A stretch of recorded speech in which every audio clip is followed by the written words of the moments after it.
Masters in Applied Linguistics and is also an ESL teacher. Right. Yeah, very good. So far, so good. She worked in education, disability, health and early intervention sectors here and in the UK, and set up her private practice in 2000, which now focuses on spelling and reading difficulties. Allison runs the website spellthebet.com, which hopefully a lot of you are very familiar with already, spellthebet.com.au. Definitely have a look at that if you haven't before. Lots of really great resources on there. Many of them are free, so it's a really fantastic resource. Allison was also, in 2015 to 2016, Vice President of Learning Difficulties Australia, and has also coordinated the Victorian Greens and been a City Councillor at Red. Very interesting information. I'm sorry for that. I will pass you over to the wonderful Allison Clark. Thank you. Thank you very much. So you all rock for giving up part of your holidays to come and do this. Well done, amazing. I'm going to start off with a warm-up because I'm an ESL teacher and you have to have a warm-up. And so what we're going to do is I want you to get a pen and paper and I want you to write, I'm obsessed at the moment with low frequency words because we're having this big debate about the phonics check, and the phonics check has nonsense words and nonsense words don't have meaning, and so we can't do nonsense words even though they're an established part of assessment in psychometric assessment. So now I think we should just use low frequency words because English has masses of surplus words that we don't use anymore or that we don't know about, and they're, you know, the names of fish and, you know, the parts of industrial equipment, and you can look them up on the internet and they really do have meaning and you can put them in a sentence and we can use them to test spelling. Yeah? So please write, we're going to write 10 words. Just think about while you're doing it what information you're drawing on when you're spelling these words. The first one is circumjacent, and it's an adjective and it means surrounding. And the example sentence is 5,000 people live in the town and circumjacent farmland. Circumjacent. I feel like I'm doing the spelling bee. Number 2, collogue. It's a verb, means to talk confidentially. Confidentially. Can't read, I'm not decoding the middle of the word. The example sentence is, he invited me to collogue at his exclusive club. Collogue. Number 3, dandiprat. Dandiprat, isn't that a good word? It's a noun, it means a young or insignificant person. I am a so-absorbed dandiprat. Number 4, if you are into sort of magical fantasy fiction, you might know this one. Grimalkin, it means a cat. The ancient tale featured grimalkins, witches, druids and mermaids. Grimalkin. Number 5, kirtle. It's a noun, it means woman's gown or outer petticoat. The region's traditional kirtle had a tight-fitting bodice. Kirtle. And then number 6, purple. It's a noun as well, an ornamental or embroidered edge of a garment. The dress had an attractive purple. I'm doing that. I'm going to do that Cindy Crawford thing, don't I? The next one, number 7, latchet. It's a noun, it means a narrow thong or lace for fastening a shoe or sandal. The shoes lose their fit and the latchets soon have to be replaced. Latchet. Number 8, malapert. It's an adjective and it means presumptuous and impudent. She made some rather malapert remarks. Malapert. Excuse me, could you slow down? Sorry. Could you slow down? Yes, I'll slow down. I'll go through the menu before we start. So malapert, number 8. Number 9 is tantivy. So the singular is tantivy and the plural is tantivies. Yeah? It's rapid gallops or rides. In summer they enjoyed long tantivies. Yep. Tantivy. We went on a cantilever, and the plural is cantileves. And number 10 is zounds. Zounds. It's an exclamation expressing surprise or indignation. Zounds, said the Admiral, it goes on forever. Zounds. Okay, so I'll whiz through them again. So number 1, circumjacent. Number 2, collogue. Put your hand up if I'm going too fast. Sorry. I didn't write that down, sorry. Yeah. No, I didn't write that down. I guess, kids when they learn spelling, they don't know Latin the way that we're all supposed to have known it. In the 1700s, every learned person knew Latin and Greek, and so it was just assumed that would be helpful, but it's kind of not, it's not information that kids have access to anymore. I guess a lot of you do. Okay, sorry, from the top. Number 1, circumjacent. Number 2, collogue. Number 3, dandiprat. Number 4, grimalkin. Number 5, kirtle. Number 6, purfle.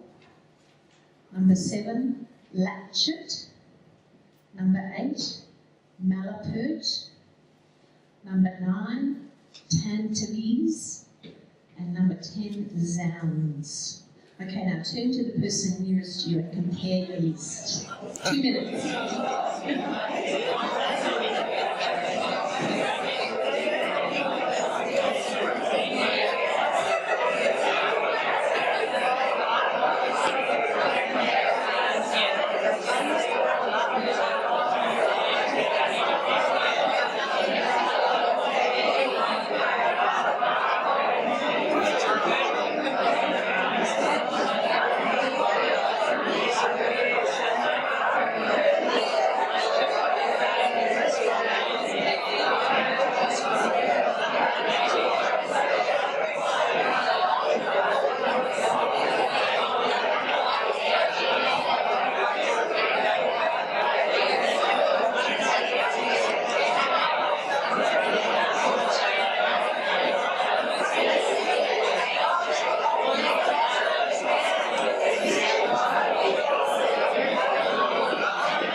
So what did you notice in that exercise? Were people leaving sounds out sometimes? I noticed there was an ND, one of them, someone left out the dirt, didn't hear the dirt, because and dirt are in the same spot in your mouth, and hard to hear when they're combined. Kirtle, if your analogy is skirt, kirtle is a dress, a skirt curtain, and you use this one, but if your analogy is a curtain, then you use CUR. Yeah, K goes with I, and C goes with U. What else is there? Did you get the TCH in latchet? Yeah. Otherwise that would be lachet or you're sure it's an at if this has got ch here. Did you have that or a different ER? Perfume?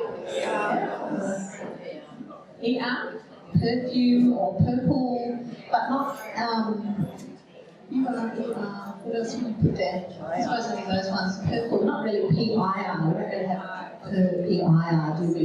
So the thing that it's next to matters for spelling. So here, we think of PUR because of purple, or we think of PER because of perfect and perfume, but we wouldn't really think of whatever the other one is, PIR, because that's not really a thing, is it? And this full purple, well, that would pull you in the direction of the UR, yeah? What else? Malapert, mala. Did you get, that's an unstressed vowel, malapert. Did you get mala because it's maladaptive, mal is bad in Latin, yeah? What else did you get? Any other differences? People getting and mixed up?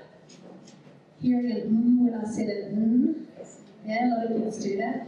Sounds are really, really hard to pull out of the speech stream. They are really, really hard. We think they're easy because we've got this big vocabulary and we're just mad.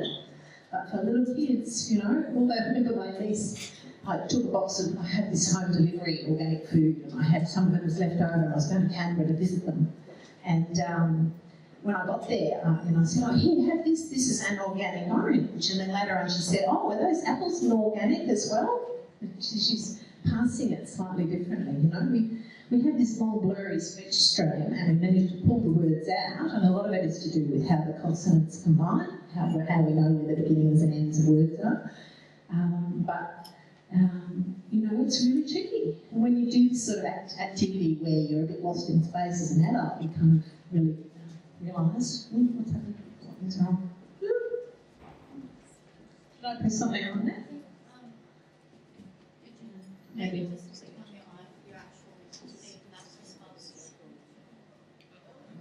Sorry about this. Technology support. What's going on? Do you know? Sorry, everybody. Clicking, pointing. Oh, I've got one of those. That's good. So. There we go. I must have pressed something wrong. Sorry. Okay, so if you want to look at unusual words, there's a lovely. I got that list from those words, and then if you look up online, you can find out all about them, including their derivation. That interests you. So, and I've also got I haven't got paper copies of it because it's 25 pages. I've got about 5 copies, but you can download it for free. A low frequency word spelling test that you can use to check how well kids are hearing sounds and mapping letters. And you just download that for free from my website. I've got a few copies here I can show you if you want to have a look. Okay, now this is what I actually look like, not like this. When you look at me, so I already had a bit of blah blah about me, but I'll just tell you about the things that I've been reading that I'm drawing on for this workshop. I've particularly over the holidays, like a weirdo, been reading Diane McGuinness. I don't know if you know Diane McGuinness's work, but she just rocks. And she's I think she's originally American, but she moved to England or vice versa maybe. But she writes really, she was the person who made me go aha about this whole reading and spelling thing in the first place with a book called Why Children Can't Read, What We Can Do About It 20 years ago, with an introduction by Stephen Pinker, and it kind of went, I went, oh yeah, this is the problem. That the focus is so much on meaning and not enough on structure. And actually, you know, the structure has kind of been sent out of the cold as this sort of boring didactic thing. But the structure is how we get to meaning in English. We can't hook up our system and get hijack the bit of our brain that we need to hijack to get reading and spelling really happening well, other than by hooking up our visual and our phonological or our sound system. It all gets meaning in the same way that when we're speaking and listening, it goes via the sound processor. So we do the same thing with reading and writing. And so, I mean, it's the most powerful technology we have. You know, it's how we, listen to the dead and speak to the future. And it's an amazing technology. And it's so reliant on really nailing that sound-letter connection and building this mechanism that just snaps, and when you think of the sound, the spelling options pop up, and when you see the spellings, the sound options pop up, and it's automatised and it runs kind of subconsciously. Yeah? That's very interesting reading. So I was working with a whole lot of kids in schools who have language impairment, autism spectrum disorder, intellectual disability, and a lot of them couldn't read. And so I started to research, how can we get these kids reading? This is what they want to do, these big kids. They're desperate to read, they don't care about speech therapy. They don't care about their oral language. What they want to be able to do is participate in class by reading. And so I started reading Diane McGuinness and then a whole lot of other things, and kind of set up a website and joined Learning Difficulties Australia. And also these things are really useful. The spell links listserv and the DDOL, Developmental Disorders of Language and Literacy listservs. You can find their links on my website there. you get too many emails from them, but just send them into a folder, and there's just this masses of information that's drawn from the research, because as a practitioner, I don't have access to university journals except if I pay, $40 to get an article sometimes, or if I sign up to Pam Snow and get her to email me one. This thing of keeping abreast of research is so difficult, and they're really helpful with that. So the training that I've done is in phonographics, which is this funny thing that the McGuinnesses made up. I've got a book somewhere here if people want to have a look, which is it goes from sound to print. It doesn't go the other way. You don't look at the letters first. It's not grapheme, phoneme correspondences. It's phoneme, grapheme correspondences. That's the logic of our system. We go from sounds to letters. We didn't get letters and then map the sounds on. We were speaking and then we mapped the letters on. And the logic of teaching, it's very important that that logic is the way that you proceed with teaching it in order to get the best results. So I did Sounds Right training, which is the UK version, like phonographics and a whole lot of other stuff.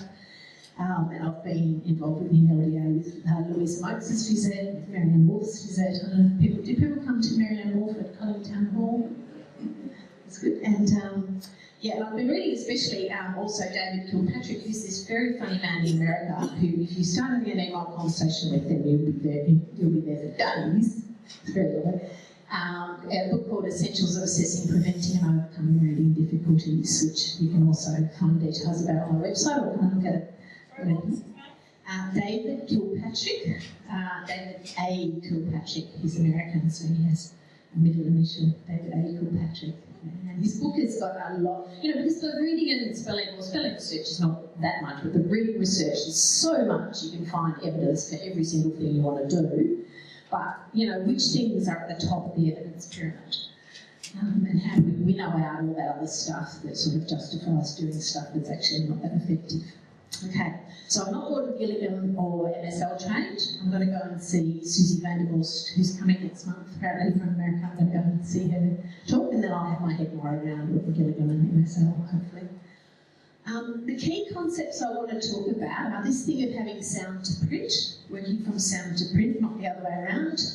Statistical learning. Have people read the Language at the Speed of Sight, this book? What's his name? Mark Seidenberg. He put it out last year, and it's about how your brain learns to read reading science, and gets a bit polemic at the end about how education is off on its own little wrong, not really paying that much attention. Well, I mean, it's not teachers' fault at all, because there's these silos, and somehow how do we connect them up so that the reading research flows through? And there's lots of perverse incentives that stop people from being able to do that. But this thing of statistical learning, how it is we build our reading and spelling knowledge, and also the idea of procedural knowledge rather than declarative knowledge. So declarative, I have a lot, I'm going to talk about the tennis because, we're all obsessed. And I have a lot of declarative knowledge about tennis, yeah? I know how to win the Australian Open in my head. But put me on tennis court and it all breaks down.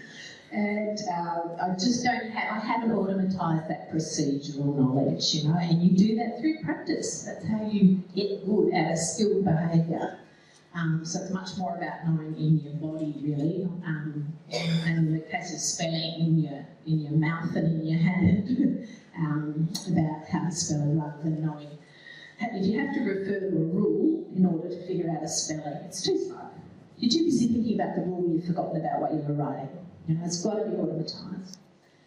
Having a connectionist model, not a stage model. So we don't start off just doing phonemes and graphemes and then tack the morphemes on at the end. It's all integrated. We don't just deal with homophones later on. There are homophones from the start, and when the homophone comes up, you talk about it. Yeah? We don't just deal with the issue of word part, what kind of word it is at the end, where we're talking about, ly is an adverb. There are word types all the way through, and paying attention to what kind of word it is can be really informative about how to spell it. And this issue of beginning and advanced, particularly advanced phonetic awareness. And Kilpatrick, the American guy, talks a lot about advanced phonemic awareness and how blending and segmenting is not enough to get to the stage where you are orthographic mapping, where your sounds and your letters are connected with this absolutely tight link, and they just go bang. You know, and when you see a word, you know a word, and when you think of a word, you can write a word, and it's precognitive and it's automatised. But if you don't have advanced phonemic awareness, it doesn't happen. Advanced phonemic awareness being things like being able to drop a sound out of a word, or manipulate a sound, you know, change spend into, change scent into send, or being, you know, dropping in one sound and taking out another one. And I want to talk a bit about the linguistic influences and how they affect spelling. Okay. So, having done a fair bit of this reading, this stuff about the grain size, I'm supposed to walk around because that keeps you awake, is that right? This thing of having the right grain size in teaching reading and spelling really matters, because if you think about our spelling system, there's a pivot point, yeah? And too often, there's letters are over here, the alphabet, but they're not the pivot point. They're part of it, but the pivot point between sounds and letters is where your phonemes, your sounds, meet their multiple spellings, their graphemes. And some of them are individual letters, but a lot of them are letter combinations.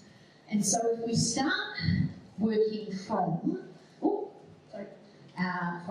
letters, first of all really focusing on the visual, not the auditory, or we work on words, or whole words, you know, memorise the Oxford word list, all this sort of stuff. We're working on blends, which are a bigger chunk. We're working on word patterns and families, so, you know, larger bits of language. We've got all these different grain sizes, phonemes, letters, how do we focus, how do we make it? It looks like chaos, you know, there are too many levels, all this onset rhyme and blah, blah, blah. Just forget about that. It's not going to, you'll be at school till you're 90 if you have to study all that stuff, you know. Have to cut to the chase, and that's phonemes and graphemes. I ask you, sorry to interrupt, but what is this grain size? Why are you using the term grain size? Okay, because that's a Mark Seidenberg thing. So what is that's the term that Mark Seidenberg uses in his book. You know, we can break words up into all different bits. We can break them up into letters. You know, the word soup, it has 4 parts. Okay? But it only has 3 parts if you're thinking about phonemes and graphemes. S and oo and the oo is OU. Yeah? Or you could say it's s and oop. Okay? So you're going to study oop, or there's only one word like that, I think. Group, soup, and there's one more. Anyway. So you could study oop, but then you've also got to study, you know, all the other things that go with those combinations. So in order to rapidly and compactly get through the system, if you're working on onset rhyme and blends and words and letters, it's too much, you know. How are you going to get a logical sequence? You just can't. So just pick one grain size and work on that. And, you know, flush out all the other patterns via that as your core kind of orienting principle. Does that make sense? So it's another word for sound? No, it's how... Chunking, yeah. What sort of chunking are you doing? Yeah, how are you going to chunk them? Is the chunk a whole word? Is the chunk an onset and rhyme? Is it a blend? Is it a letter? No, it's... But they're all sounds. Yeah, yeah. There's sounds in the order. 3 letters or 4 letters or 2 letters or 1 letter, they all make different sounds. So each grain is a different sound with different letters. Yeah. Now, this thing of sounds, letters make sounds is... It creates confusion for children, because letters actually don't make sounds. If you put your ear up against here, so there's letters, can't hear anything. There's no sounds there. And children can get quite confused about that. Sounds are represented by letters. Yeah? That's got to be the logic to make any sense of this crazy, chaotic system that we've got. If you want to start from graphemes, well, you've got a lot. You know, you can have 200. I've got a movable alphabet thing. And the vowel system looks like chaos. Yeah.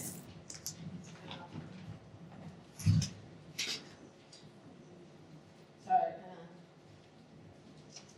here you go, there's your basics. And then all these vowels. Ooh, look at all those. You know, how are you going to get through all of those? And that's only the basic, they're the main ones, you know. So, that's too many things to really pack up neatly in your head. You pack them up neatly by putting them in groups of sounds. Yeah? I'll go on that in a little bit more. So the key concepts for kids, some kids don't know this, really older kids don't know this. I had an ESL teacher tell me recently that she had an adult in her class who'd been going to literacy classes for 4 years and never been told that words were made of sounds and letters are how we write them.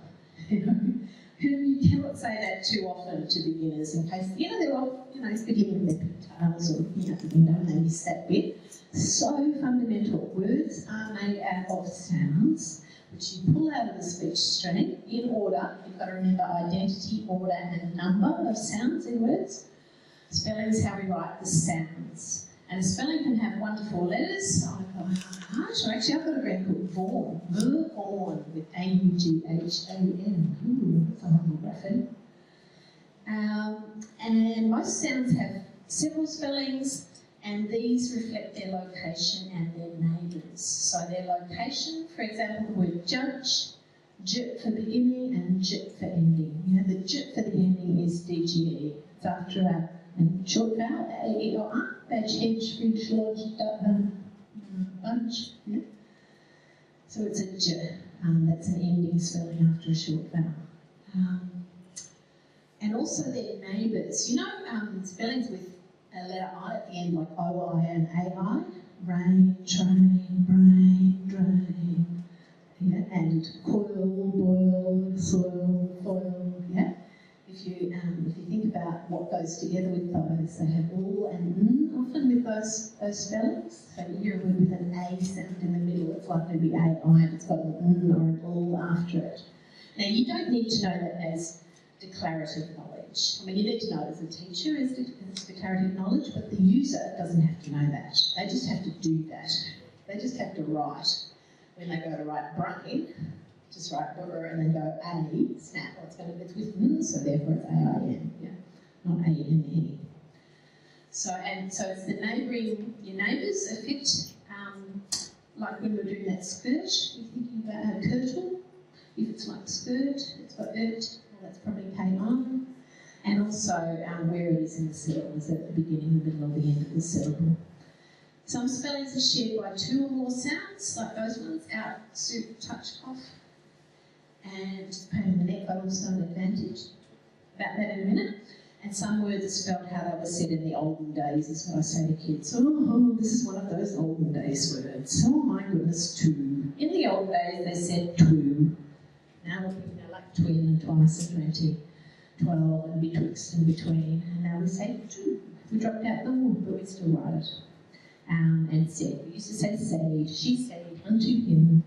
And straight, we used to say a sound for that GH, straight or something. And then we dropped it out. Or else we, like in cough, we pushed it forward to a in the mouth, yeah? So that used to be the pair of used to be, but with your voice. But we don't have that sound anymore. Thank goodness, it's not great. And also, some words are spelled in a way that reflects their source languages. So this is a Germanic, ch, and this is a Greek, like in school, and this is a French, sh, like in chef. So if you know the words from French and it's got ch, it's more likely to be brochure and parachute. But kids don't know where words come from. They don't know parachutes from French. So it's a kind of, it's not that, in the research, it's not that important etymology. People get very het up about it. It's useful if you're a skilled language user to know that stuff. That's kind of interesting, you know, talking about the old days. But yeah, it's not going to have that much impact on your procedural knowledge. Okay, so now, shared spellings are a pain in the neck. Why is this I and also it? Well, hey, it's good. It hooks child and children. Yeah?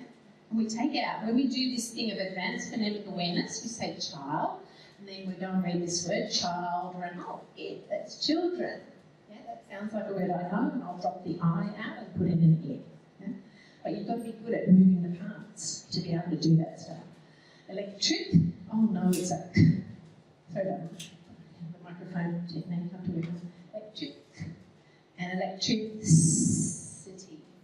So it's handy to have, even though the spelling doesn't change, the sound changes, but that allows us to do this suffixing thing that we do in English without losing the base word. You can still have the electric and electricity, and you can still have the magic and magician and the act in action. Dream and dreamt. We say E for that one, and we say et for that one, like feather and weather and breath and bread. And that allows us to keep the dream and dreamt. We have photo and photog, that's an O and that's an O. And it's to do with where it is in the word when we change the stress pattern when we make that word longer. But it's still photo. And if you know that, then you know how to spell it more easily. And if you know graph, then you know to put a PH there. PH and PH, oh, must be Greek. Goodness me. And thermal and thermometer. So this one is and this one is the unstressed vowel, which is what adults make mistakes on, and advanced spellers have a lot of trouble with the unstressed vowel because it's a stress-timed language. So we drop sounds down. You know, like the and the. Actually, that's so weird. It's very nice example of a Katy Perry song that has both the and the. What's the Katy Perry song? I can't think of the name of it now. Anyway, you know, we say the before a vowel, the orange. We say E when it's before a vowel, and we say when it's before a consonant, yeah? Teaching children that the word the has got an up sound is just confusing them. One of the first words that they learn, and it's got an E with an up sound. Don't do that. It's the. When it's stressed, it's the. So this is thermal, and this one is thermometer, But it's still got therm, which means heat in Greek, which you can explain. It's kind of interesting, thermos, and what else is there? There's lots of third words. There's this great website called More Words. If you just Google More Words or one word, and where you can go and search for any letter string. It's for word game nuts, you know, who want to do a lot of, win Scrabble, those people who are off winning Scrabble and more. So that thing on the internet where they compete with that words. Anyway. And you can go in there and you can choose the most frequent words that have that pattern at the end or at the beginning. So if you want to find a whole lot of words that have got ist, you put in more words, most frequent, ends with ist. And bam, you get this beautiful list of words with ist at the end of it, and you can use them to teach in a patterned way if you're learning about dentist and artist, and you just need some words. It's really worth knowing about. So you can go in and search on therm and you can find all the words that have got therm, which is Greek for heat. We also write meaning inside word structure. We write that, we spell the meaning as well. So tax and tax, they're homophones. We know this is a plural noun because it has an S at the end, and we typically reserve the S at the end of words means it's usually a plural. Packed and packed, the noun and the verb. So this one has got the ED because it's past. So aunt and aunt, the NT means not. Two and two, like I was saying before, twins and two twins, twice. Nose and nose. So this is the third person S. She knows, he knows is the other thing. So there's plural S and third person S. She knows, it's like she jumps, we don't say she jump. Father and father, this has got the word far in it. There's a whole lot of meaning built into the structure of words, which kids actually get really interested in once you start talking to them about it, if you can unpack it a bit, and not just do it in a rote way, which too often it's done a bit rote because teachers in university are not given this linguistic knowledge very well quite often. It kind of got lost because phonics was seen as old hat and it's all about meaning and that whole thing of you just immerse children in words and they'll magically get it. But we know that's completely wrong now, so it's time to really equip teachers with this knowledge, which currently The other thing is you don't get all these terrible puns in English if you don't have different ways to spell things. I just have to show you some puns because you know, puns. Possible puns. I had to say that out loud to get it, so it's.